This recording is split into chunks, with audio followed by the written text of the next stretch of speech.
So your tenant just asked for biweekly cleaning, and now you're standing in your kitchen wondering if you accidentally became a hotel manager. Relax, you didn't. You just discovered the weird middle child of the rental world called midterm housing. A midterm tenant usually stays somewhere between 1 month and 6 months, long enough to unpack their toothbrush but not long enough to adopt a cat named after the building. That in-between life creates in-between expectations, and cleaning requests are basically Exhibit A. Here's the plain truth. Most midterm guests come from short-term stay backgrounds mentally, even if their lease says otherwise. They remember hotel life, fresh towels, someone vacuuming while they're at brunch. So when they move into your unit for 2 months, they sometimes forget they're not still living inside a Marriott commercial. The fix is not saying no dramatically like a landlord villain in a sitcom. The fix is turning cleaning into a menu instead of a mystery.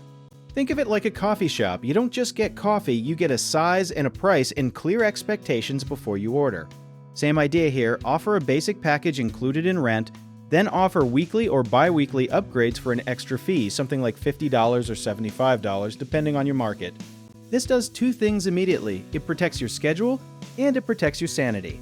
It also turns an awkward request into a simple upsell, which honestly feels less like babysitting and more like running a tiny hospitality business. Now let's talk logistics, because good intentions without systems turn into chaos faster than a toddler with glitter. Use a shared calendar or a simple booking link so tenants pick their cleaning day themselves instead of texting you at 9 at night like you're on call. A lot of hosts panic, thinking more cleaning equals more wear and tear risk from cleaners moving furniture or handling personal items. That's a fair worry, but it's solved with boundaries, not refusal, meaning cleaners follow a checklist, avoid personal belongings, and stick to common areas unless told otherwise. History lesson time, very short one.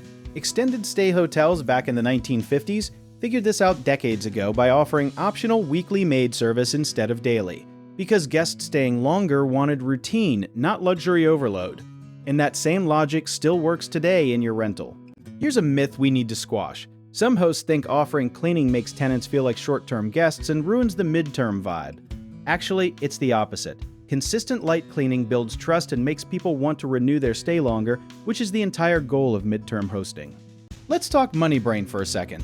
If your cleaner charges around $40 per visit and you charge tenants $50, you're not just breaking even, you're building a tiny profit stream that basically pays for itself. Communication matters more than people expect, so set expectations during the very first walkthrough message, not after a passive-aggressive email exchange.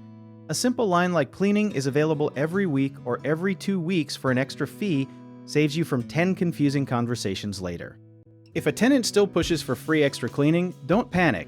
Just repeat the value calmly like a broken record with manners. You're not being stubborn, you're protecting a system that keeps your business sustainable long-term. At the end of the day, midterm tenants aren't trying to overwhelm you. They're just used to convenience and don't always know your operational limits. Set the menu, set the price, set the calendar, and suddenly this whole cleaning drama turns into just another Tuesday. Do you want to learn more about how we handle stuff like this? Check out our links in the description for ListyTravels.com and Roomzali.com.